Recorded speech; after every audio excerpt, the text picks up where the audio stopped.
सुहाग रात कैसन रहल कुछ बताव। इतना सवाल एक बार पूछ लेबू। पहले आपन बताव तो हम आपन बताव तनी। अच्छा तो सुन ल, खोल के ना बताई, विसारा के बाद इशारे में समझ लीह।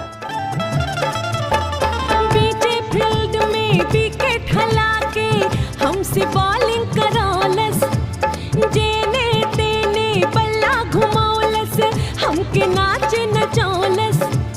बीचे फील्ड में विकेट हला के हमसे बॉलिंग